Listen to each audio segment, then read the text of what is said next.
Bismillahirrahmanirrahim. Assalamualaikum warahmatullahi wabarakatuh. Alhamdulillahi alamin. Alladzi arsala rasulahu bil huda wa dinil haqq liyudhhirahu 'ala ad-dini kullihi wa kafa billahi shahida. Asyhadu an la ilaha illallah wahdahu la syarika lahu wa asyhadu anna sayyidina Muhammadan 'abduhu wa rasuluh.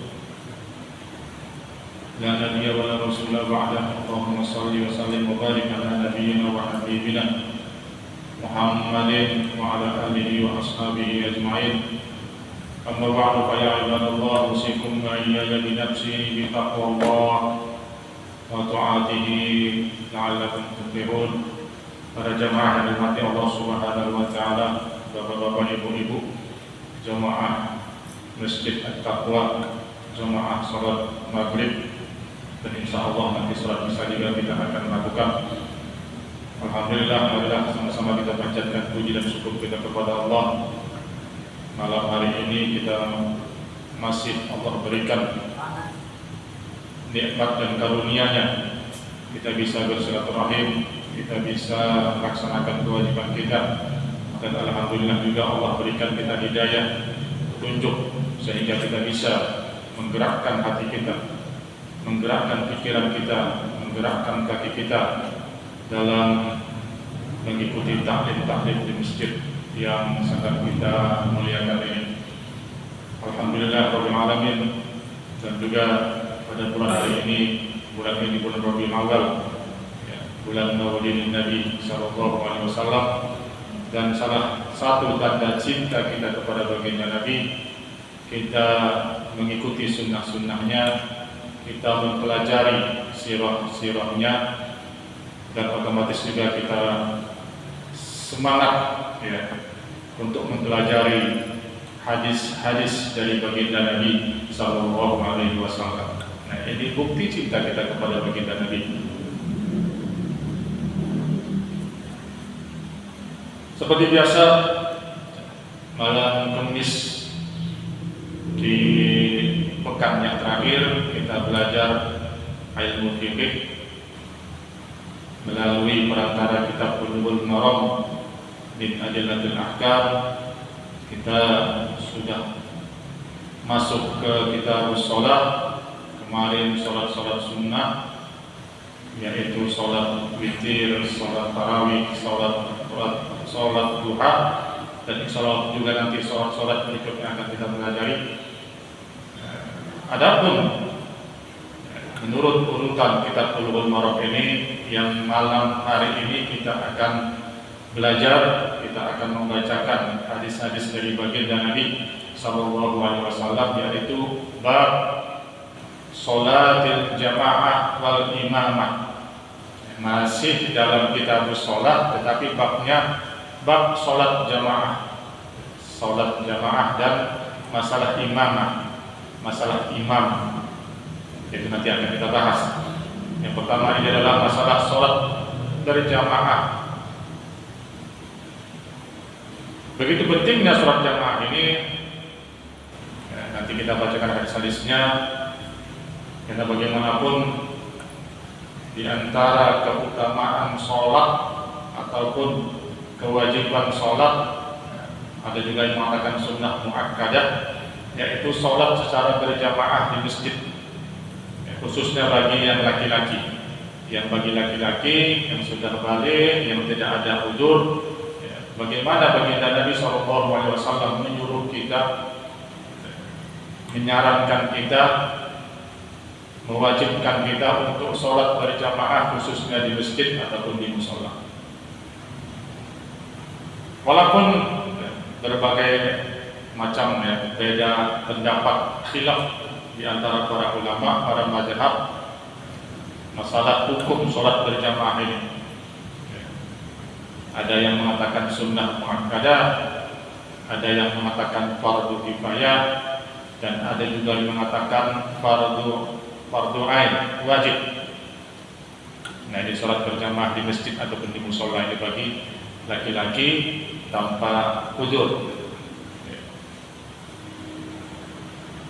Ada yang mengatakan sunnah muakkadah itu seperti mazhab Hanafi ya, mazhab Maliki itu sunnah muakkadah.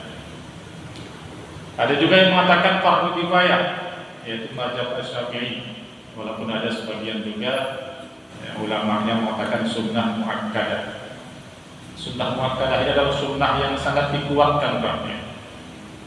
Jangan kita anggap sunnah muakkadah ini seperti sunnah biasa. Salah itu. Sunnah muakkadah ini adalah sunnah yang sangat dikuatkan. Kalau kita sering-sering meninggalkan sunnah muakkadah ini, nah itu bisa terjerumus kepada yang haram. Itu hampir kewajib itu sunnah muakkadah ini. Dan ada juga mazhab seperti mazhab Imam Al-Hambali, Ahmad, itu mengatakan fardu ain, ya, wajib. Termasuk juga beberapa ulama ya, seperti Ibnu Taimiyah, ya, saya baca di kitab namanya itu Sarah ya, Bulughul Maram ini, Tawdihul Ahkam. Nah, itu Imam Ibnu Taimiyah mewajibkan, Imam Ahmad bin Hanbal mewajibkan, termasuk juga Ibnu Qayyim ya, Al-Jauziyah, muridnya Ibnu Taimiyah, itu juga mewajibkan sholat berjamaah di masjid ataupun di mushola. Nah, sekarang ini nanti kita akan bacakan hadis-hadisnya. Hadis yang mewajibkan, hadis juga sebagai patokan para ulama itu mengatakan sunnah muakkadah. Nah, ini mari kita baca hadis yang pertama dari bab sholat jamaah ini. Nah, ini penting sekali sebenarnya ya. Penting sekali. Kadang orang banyak tidak tahu ya, menyepelekan masalah sholat berjamaah ini. Dan mudah-mudahan juga masjid kita ini semakin ramai ya. Tapi nggak masalah ya. Namanya juga taklim itu beginilah. Taklim itu di mana-mana pun tempat ya, bukan di kita ini aja ya kan. Di mana pun tempat yang saya rasakan begitu. Karena menyuruh orang kepada kebaikan itu susah Pak ya kan. Pasti ada rintangannya. Menyuruh orang kebaikan itu apalagi belajar ini ya. Belajar ini ya Allah, pahalanya itu sungguh-sungguh besar ya. Sekarang orang begitu ya. Mungkin merasa ilmunya sudah banyak ya kan. Biasa orang begitu. Tapi bagaimanapun kalau kita merasa ilmu sudah banyak, ada yang namanya taklim tetap wajib ya kan. Thalabul ilmi fardhu ala kulli muslim ya kan. Thalabul ilmi fardhu ala kulli muslim. Nah, bukan dibilang thalabul ilmi fardhu ala kulli muslimin jahilin, enggak ya. Salat belajar itu wajib bagi setiap muslim, termasuk muslimat ya. Bukan dikatakan belajar itu wajib bagi muslim yang bodoh, enggak kan? Berarti yang pintar juga wajib masuk itu di hadis ini. Jangan kita berpendapat wah saya udah pintar nih, enggak wajib lagi thalabul ilmi. Salah ya. Thalabul ilmi fardhatun ala kulli muslim. Baik itu yang mahir apalagi yang jahil ya kan. Nah ini hadis yang pertama dari Abdullah bin Umar ya. An Abdullah bin Umar bin Khattab radhiyallahu anhu anna Rasulullah sallallahu alaihi wasallam qala, bahwa Rasulullah SAW bersabda, salatul jamaah afdal min salatil fardhi bi 27 darajat. Nah, ini sudah masuk hadisnya. Salat berjamaah itu lebih baik, lebih afdal dari salatul fardhi. Fardhi ini artinya fardhi ya. Daripada salat sendirian dengan 27 derajat. Nah, 27 keutamaan. Dalam redaksi yang lain, walahuma, nah ini muttafaqun alaih, hadis yang sangat sahih. Walahuma, dan diriwayatkan juga Bukhari dan Muslim, jadi huma ini buat mereka berdua yaitu Bukhari dan Muslim, dari Abi Hurairah radhiyallahu anhu. Kalau yang atas tadi dari Abdullah bin Umar radhiyallahu anhu. Ini Abi Hurairah radhiyallahu anhu. Kalau Rasulullah SAW, salatul jamaah afdal min salatil fardhi bi 25 juz'an. 25 bagian, juz'an, maksudnya itu 25 keutamaannya. Kalau yang atas tadi 27, yang bawah ini 25. Itu ada dua redaksi, semuanya sahih, muttafaqun alaih. Yang di atas tadi dari Abdullah bin Umar, yang di bawah ini dari Abu Hurairah. Yaitu keutamaan salat berjamaah 27, 25. Kalau kita misalnya dikasih uang ya kan, dipilih, suruh pilih, kamu mau yang 1 juta atau 25 juta? Ya udah saya 1 juta aja. Berarti kan orang bodoh ya kan. Kamu dikasih uang 10.000 sama 100.000, masa pilih yang 10.000 ya kan? Nah itu keutamaannya sholat orang berjamaah dibandingkan sholat yang sendirian. Nah hadis ini juga lah yang dipakai sama tadi ulama-ulama yang mengatakan bahwa hukum sholat berjamaah itu sunnah muakkadah. Jadi sholat berjamaah lebih baik daripada sholat sendirian 27 atau 25. Berarti masih ada sholat sendirian gitu ya. Berarti masih boleh sholat sendirian. Berarti masih sah sholat sendirian. Nah ini dalilnya bagi ulama ataupun mazhab yang mengatakan bahwa sholat berjamaah itu hukumnya sunnah muakkadah. Wa kadzalika lil Bukhari, redaksi yang lain dari Imam Bukhari an Abi Sa'id. Nah, dari Abi Sa'id, kalau yang atas tadi Abdullah bin Umar ya, yang di bawah itu Abi Hurairah, ini Abi Sa'id Al-Khudri radhiyallahu anhu. Nah, di darajah ya. Yang di Muslim Islimah ini juz'an ini yang di redaksi lain dari Imam Bukhari darajah. Ganti dari juz'an. Ya hampir sama ya, cuma beda redaksi bahasa Arab aja. Juz'an itu bagian, darajah ini ya tingkatan ya. Berarti 25 tingkat, 25 keutamaannya ataupun 27. Nah ini hadis ini sudah masuk bahwasanya sholat berjamaah itu lebih bagus daripada sholat sendirian dengan 27 derajat ataupun 25 derajat. Hadis berikutnya, nah, Abi Hurairah, an Abi Hurairah radhiyallahu anhu anna Rasulullah sallallahu alaihi wasallam qala bersabda, "Walladzi nafsi biyadihi," demi Tuhan, demi Allah yang jiwa saya di tangannya. Nah, itu kalau Rasulullah bersumpah itu sering dengan kata-kata begitu. Walladzi, wa ini kan wal qasam ya, huruf sumpah, wallahi gitu kan. Tapi sini wanya walladzi nafsi biyadihi, demi Tuhan, demi Allah yang jiwa saya di tangannya. Laqad hamamtu an amura bihatabin fayuhtataba. Laqad hamamtu, saya sangat-sangat berkeinginan gitu ya. Ini adalah la takkid, pakai qad lagi, takkid juga nih dalam bahasa Arab itu. Hamamtu ya, al-himmah, keinginan yang kuat.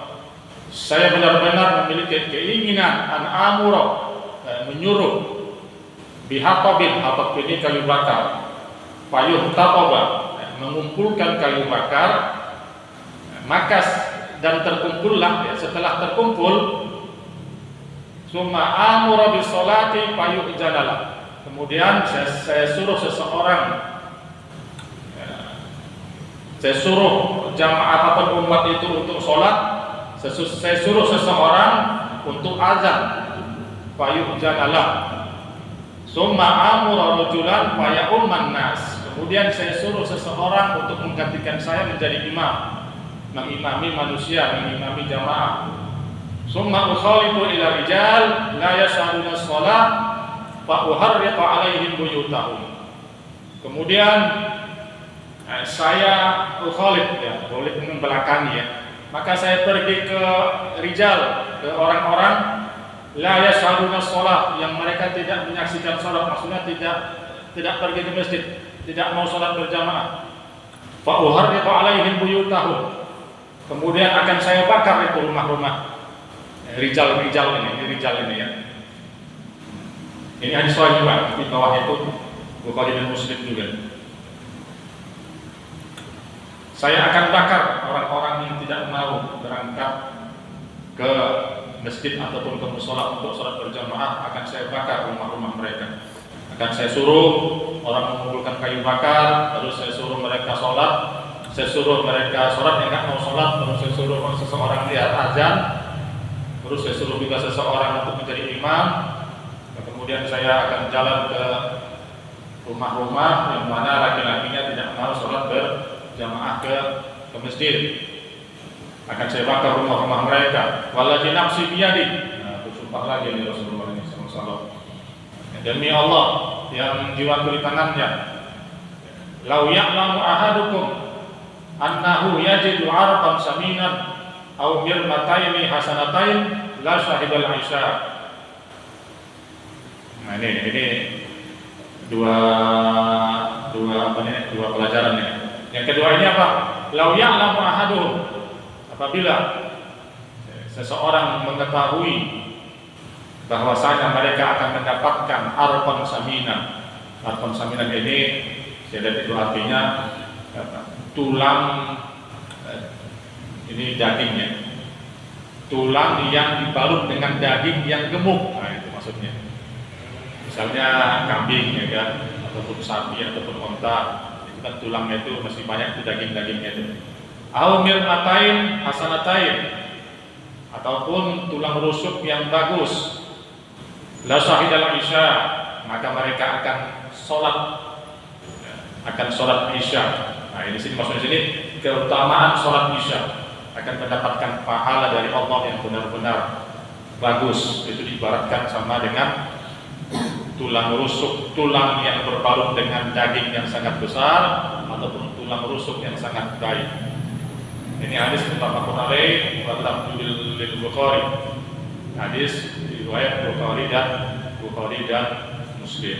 Pelajaran yang bisa kita ambil dari hadis ini, bagaimana Rasulullah SAW sangat-sangat menganjurkan orang yang supaya sholat berjamaah ke masjid ataupun ke mushola bagi laki-laki yang tidak ada uzur. Sampai-sampai Rasulullah bilang, saya akan bakar rumah-rumah orang-orang yang tidak mau sholat berjamaah. Nah inilah dalil bagi ulama ataupun mazhab yang mengatakan sholat itu wajib fardhu ain. Sholat berjamaah itu wajib ataupun fardhu ain. Nah, dan hadis ini ya, kita lihat ya, terkadang seorang penceramah, seorang mubaligh itu ataupun seorang dai agak jarang mengeluarkan hadis ini. Sebenarnya hadis ini wajib. Nah, hadis ini muttafaqun alaih, hadis sahih. Sangat jarang mereka itu mengeluarkan hadis ini, membacakan hadis ini. Lebih banyak membacakan dari itu sholat berjamaah atau sholatul fardhi 27 darajat atau 25 darajat. Lebih banyak diungkapkan dengan hadis yang pertama tadi, bahwa sholat berjamaah itu lebih baik daripada sholat sendirian 27 ataupun 25 derajat. Tetapi ada hadis yang lebih lagi menekankan bahwasanya Rasulullah sangat kesal bagi orang-orang yang tidak mau sholat berjamaah ke masjid. Ada lagi nih, ada hadisnya wa anhu, dan darinya kita kembali ke atas dari Abu Hurairah. Dari Abi Hurairah radhiyallahu anhu qala, berkata qala Rasulullah sallallahu alaihi wasallam, bersabda Rasulullah sallallahu alaihi wasallam, asqalus sholati 'alal munafiqin sholatul isya wa sholatul fajri. Salat yang sangat berat dikerjakan bagi orang-orang munafik adalah sholat isya dan sholat fajri, sholat fajar, sholat subuh. Walau ya'lamuna ma fihima la'atawuhuma walau habwan. Kalau seandainya mereka mengetahui faedah keutamaan fihima di dalamnya, fihima di berdua, maksudnya sholatul isya dan sholatul subuh ini, la'atawuhuma, mereka pasti akan datang. Nah, berarti sholat berjamaah ini mereka akan mendatanginya walau habwan, walaupun dalam keadaan merangkak. Nah, ini sholat berjamaah ini, khususnya sholat isya dan sholat subuh di hadis ini. Kalau mereka mengetahui keutamaan berjamaah sholat isya dan sholat subuh itu, mereka akan datang walaupun dengan cara merangkak. Muttafaqun alaih juga, Bukhari dan Muslim. Nah, ini juga dalil yang dipakai sama ulama yang mengatakan sholat berjamaah itu wajib, ya, fardhu ain. Asqalul musalat alal munafiqin. Kenapa disebut sini orang munafik? Nah, ini riwayatnya hadis ini, sholatul isya dan sholat fajar itu pada zaman dahulu belum ada penerangan ya, seperti kita sekarang ini udah terang benderang ini. Pada zaman dahulu sholat isya itu kan malamnya gelap, dan juga sholat subuh itu gelap. Orang-orang munafik itu senang kalau sholat siang, zuhur, asar, maghrib. Nah, tetapi kalau pas sudah malam, mereka itu tidak mau sholat, malas untuk mengerjakan sholat. Kenapa? Karena orang munafik itu sholatnya apa? Yura'unan nas, ya.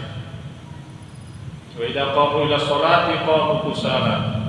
Orang munafik itu kalau mereka tuh berangkat sholat, mengerjakan sholat, mereka itu mengerjakannya dengan kusala, kaslan, dengan cara malas. Yura'unan nas, mereka tidak lain riya kepada manusia, ingin dilihat manusia. Makanya di hadis ini dikatakan oleh baginda Nabi SAW, orang munafik itu kalau maghrib, zuhur, asar mereka berjamaah bersama Rasulullah SAW. Tetapi kalau sholat isya, kalau subuh mereka jarang berjamaah dengan Nabi kita Muhammad SAW. Karena mendahulu orang-orang munafik itu sholat, Pak. Sholat mereka dengan Rasulullah, berjamaah mereka dengan Rasulullah.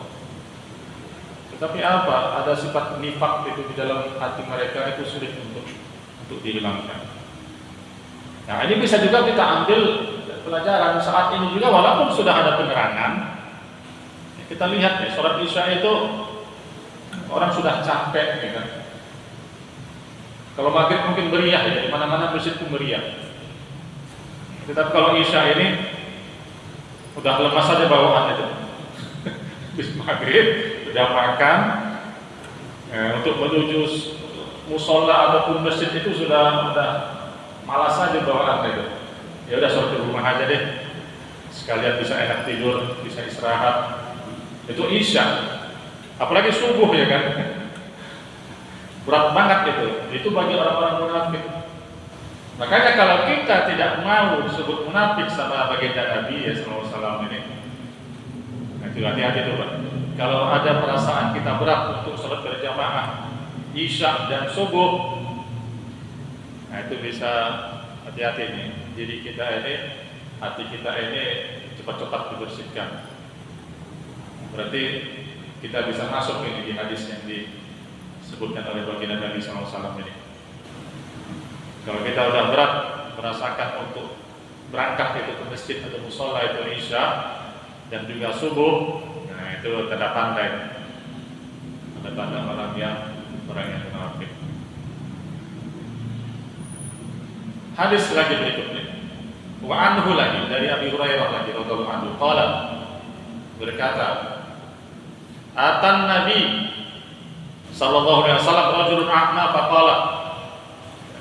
Suatu ketika Nabi kita didatangi oleh seorang a'ma yang buta. Nah, di riwayat ini siapa dia? Dia adalah Abdullah bin Ummi Maktum. Abdullah bin Ummi Maktum. Itu banyak riwayat yang mengisahkan Abdullah bin Ummi Maktum ini, sahabat yang mulia ini. Termasuk juga surah Abasa ya, Abasa wa Tawalla itu. Yang Rasulullah berpaling dengannya, kemudian ditegur oleh Allah, itu Abdullah bin Ummi Maktum. Abdullah bin Ummi Maktum juga ini salah seorang muazzinnya Nabi Sallallahu Alaihi Wasallam. selain Bilal bin Rabah radhiyallahu anhu. Kalau Bilal itu kalau subuh itu dia muazzinnya di fajar yang pertama, fajar kadib. Nah, dan Abdullah bin Maktum ini fajar yang kedua, fajar shadiq. Ya. Kalau zaman dahulu itu sholat subuh itu azannya 2 kali Pak, subuh itu. Zaman Rasulullah itu azannya 2 kali. Mungkin di daerah Depok juga masih ada ya. Saya pernah dengar, ya masih ada azan 2 kali itu. Di daerah Nusantara itu pernah saya tempat saudara ya kan.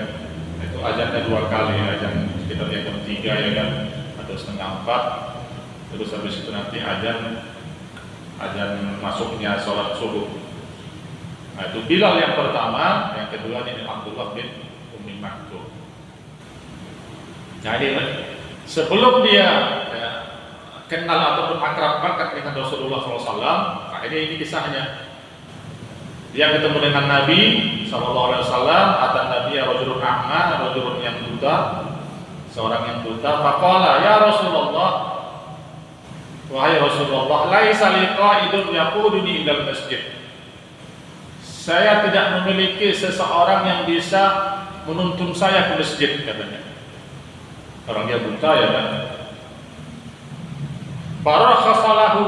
Nah, pertama ketika itu Nabi memberikan keringanan. Falamma walla, ketika mereka pas-pasan itu Rasulullah, dia berkata, ya Rasulullah, saya tidak ada orang yang bisa menuntun saya ke masjid, bagaimana? Rasulullah, oke, katanya kan. Ketika Abdullah bin Ummi Maktum ini radhiyallahu anhu ini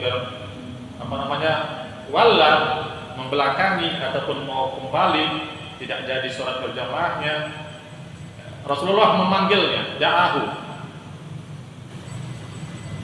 Ya Abdullah bin Ummi Maktum, faqala hal tasma'un nida bis shalah? Apakah kamu mendengar seruan azan? Kata baginda Nabi SAW.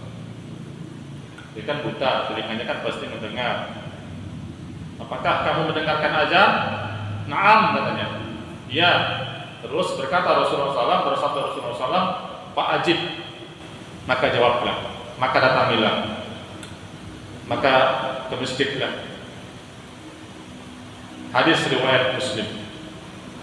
Nah ini juga nih, ini penekanan juga bagaimana pentingnya sholat berjamaah. Ini juga lah yang dibawa ataupun yang dipakai sama ulama-ulama yang mengatakan sholat berjamaah itu wajib ke masjid ataupun ke mushola. Orang buta aja disuruh sholat begini sama Nabi, apalagi orang-orang yang sehat ya seperti kita ini. Nah itu dia. Ya Rasulullah, ya Rasulullah, saya tidak mempunyai seseorang yang bisa menuntut saya. Bagaimana? Ya udah, baik ya Rasulullah. Ketika berpaling sahabat yang mulia ini, Rasulullah manggil, hal tasma'un nida? Apakah kamu melihat? Apakah kamu mendengar? Nida ini seruan ya. Bis sholat untuk sholat. Naam. Qala apa ajib? Maka jawablah.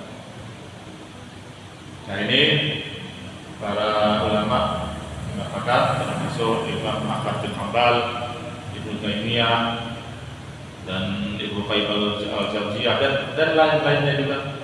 Nah, itu mengatakan bahwa sholat berjamaah itu tanpa uzur, kecuali ada uzur, itu wajib dilakukan bagi seorang laki-laki yang sehat. Tetapi tadi ada juga mengatakan sholat itu jamaah itu sunnah muakkadah karena dalil yang pertama tadi yang lebih baik daripada sholat sendirian 27 ataupun 25 derajat. Kita lanjut.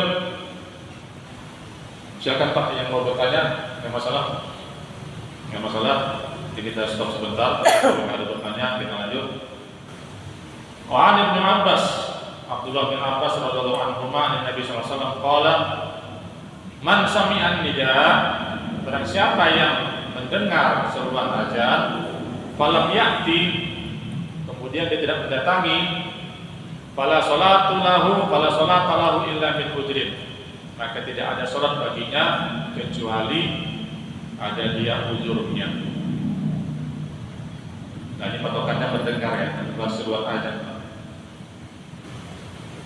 Kalau seandainya tempat kita jauh ya kan, di hutan misalnya, ataupun ya tidak terjangkau, tidak kedengaran suara azan, nah itu para ulama mengatakan tidak sampai wajib. Tetapi sekarang ya, di daerah kita dimanapun berada ini pasti, ya, apalagi Indonesia ya, Indonesia itu pasti, apalagi di Depok ini, kadang satu RT itu ada berapa musola ya, ada berapa masjid, sampai itu. Nah mungkin juga ya di daerah-daerah atau negara-negara yang minoritas, ya kan, yang minoritas, tidak dari satu kota itu paling ada satu masjid misalnya, yang mana kita jangkau itu bisa perjalanan jauh. Nah itu kalau kita tidak mendengar suara azannya, nah itu kita tidak sampai diwajibkan. Boleh kita sholat di rumah. Barang siapa yang mendengar azan dan dia tidak mendatangi, tidak ada sholat baginya kecuali ujub. Rawahu Ibnu Majah, jadi diriwayatkan oleh Imam Ibnu Majah, Al-Qutni, Ibnu Hibban, wal Hakim, wa isnaduhu ala syarti Muslim, ya sanadnya ini dengan syarat Muslim, lakin rajjaha ba'duhum waqfahu. Tetapi ya sebagian daripada ulama hadis ini lebih meyakinkan ini hadis waqfah ini mauquf. Ya, hadis mauquf. Hadis ini tidak sampai ke Rasulullah, maksudnya cuma sampai ke sahabat ini, Abdullah bin Abbas. Ini ada beberapa ulama hadis mengatakan bahwa ini hadis mauquf, dan juga ada yang mengatakan bahwa ini hadis dhaif. Ya, dhaifnya enggak terlalu dhaif banget, karena mauquf. Yang mengatakan ini hadis ini barang siapa yang tidak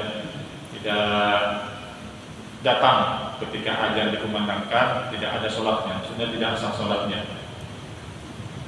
Nah itu hadis ini dikatakan hadis yang dhaif.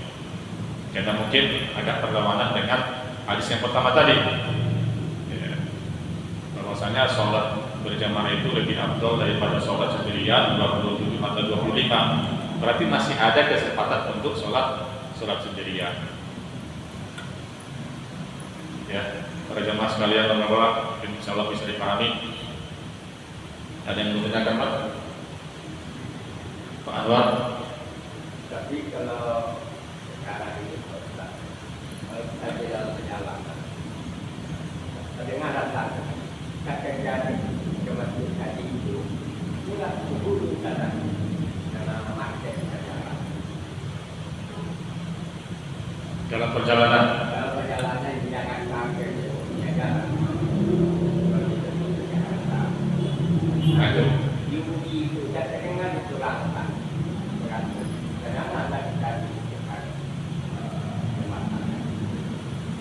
Kalau namanya dalam perjalanan itu bisa ada ujurnya, Pak. Iya. Dalam perjalanan aja misalnya ada yang namanya sholat itu bisa dijamak dan dikosor. Ada juga bisa dijamak, ya kan? Bisa dijamak misalnya dalam kita dalam mobil di tol, ya kan? Begitu macetnya gitu kan. Kita kelewatan, kita nggak bisa mampir, nggak bisa keluar dari tol sampai dari maghrib sampai isya, kita akhirnya kita nyetir sendiri, ya kan, itu nggak bisa kita lakukan. Nanti bisa dijamak. Ada rukhsah, ada keringanan kalau kita dalam musafir itu. Tapi kalau misalnya lagi santai, ya kan, tidak ada macet, tidak ada apa, kita dengar azan di jalan, ya, jadi kan itu sami'an nida, ya kan, mendengar suara azan. Itu kita mampir, kita sholat, ya, berjamaah. Banyak sekali ya faidah sholat berjamaah ini, Pak. Ya, di samping dengan hadis-hadis ini, di samping pahalanya, sholat berjamaah di masjid itu apa faedahnya lagi? Silaturahim. Ya. Silaturahim, kita kenal satu sama lain, menggugurkan ego kita, ya kan, menggugurkan sifat sombong kita. Kita tahu sama kawan kita misalnya lagi membutuhkan, dan itu akan ada yang namanya ibadah sosial kita. Terus apalagi faedahnya memakmurkan masjid. Inna ya'muru masajidallah itu sesungguhnya orang yang memakmurkan masjid itu adalah orang yang beriman, orang yang beriman kepada Allah dan hari akhirat dalam surah Taubah itu. Termasuk memakmurkan masjid. Nah, kalau kita ogah-ogahan untuk ke masjid, sholat kita cuma di rumah. Di samping kita dengan tadi hadis-hadis ancaman ini. Makanya dari saya baca di kitab itu kalau di belakang itu sholat berjamaah dengan sholat sendirian tetap sah sholat sendiri di rumah itu banyak ulama mengatakan demikian. Tetapi mereka juga mendapatkan dosa karena tidak sholat berjamaah. Karena dilihat dari hadis-hadis tadi tidak sampai batal sholat orang yang sholat di rumah tidak sampai batal. Tapi karena tadi ada anjuran Allah akan membakar orang-orang yang tidak mau sholat berjamaah, terus orang yang buta aja disuruh sholat berjamaah. Sampai-sampai ya ada dalam ayat itu dalam surah An-Nisa itu sampai-sampai dalam peperangan aja itu disuruh itu sholat berjamaah, Pak. Wa ijakum ila sholati astagfirullahaladzim saya hafal sebenarnya itu. Apabila dalam peperangan kamu bersolatlah, sholat berjamaah lah, tapi caranya lain ya kan, sholatul khauf namanya itu. Gantian dengan senjatanya, gantian nanti rukuknya, gantian nanti sujudnya. Sampai-sampai orang yang berperang aja diperintahkan untuk sholat berjamaah dalam kondisi sangat sangat kacau begitu kan orang perang. Rasulullah Islam mengajarkan untuk sholat berjamaah. Tidak dikatakan kalau kamu sholat dalam berperangan, udah sholat masing-masing aja cepat. Lagi panggil senjata, enggak. Disuruh sholat berjamaah kita walaupun dalam keadaan perang. Dan ayat juga itu sebutkan itu aqimus shalah wa atuz zakah warka'u ma'ar raki'in. Kerjakan sholat, tunaikan zakat dan rukuklah bersama orang-orang yang rukuk. Itu warka'u ma'ar raki'in itu maksudnya sholat berjamaah lah, bukan sholat sendirian. Ya, banyak sekali anjuran untuk sholat berjamaah ini. Baik itu dari hadis Nabi kita Muhammad SAW dan juga dari ayat-ayat Al-Quranul Karim. Nah, kita lanjut. Habis Pak. Ya, karena waktu sebentar lagi selesai. Nah, inilah ya, hari di bulan Rabiul Awal ini tanda cinta kita kepada baginda Nabi SAW. Kita bagaimanapun Nabi kita Muhammad SAW itu tidak pernah meninggalkan sholat berjamaah di masjid kecuali dia dalam keadaan sakit di akhir-akhir hayatnya. Memang benar ya, rumahnya itu berdampingan dengan masjidnya. Tetapi kita juga dilihat dari hadis-hadis tadi bagaimana anjuran yang sangat kuat dari baginda Nabi SAW untuk sholat berjamaah di masjid. Tanda orang-orang munafik malas untuk sholat berjamaah, dan juga insya Allah kita juga sebagai pengikut baginda Nabi SAW, pengikut yang setia, kita tetap dawamkan bagaimanapun kondisinya, kita tetap berusaha untuk sholat berjamaah di masjid ataupun di musola, kecuali uzur, misalnya hujan yang lebat, ataupun sakit, ataupun kondisi-kondisi yang sampai kita tidak bisa untuk melangkahkan kaki kita ke masjid ataupun musola, nah itu bisa dikatakan uzur kita untuk melaksanakan sholat berjamaah. Ini yang bisa kita sampaikan. Insya Allah kita akan sambung lagi di bulan yang akan datang, 4 pekan yang akan datang. Akhirul kalam, subhanallah wa bihamdika, asyhadu an la ilaha illa anta, astaghfiruka wa atubu ilaik. Assalamualaikum warahmatullahi wabarakatuh.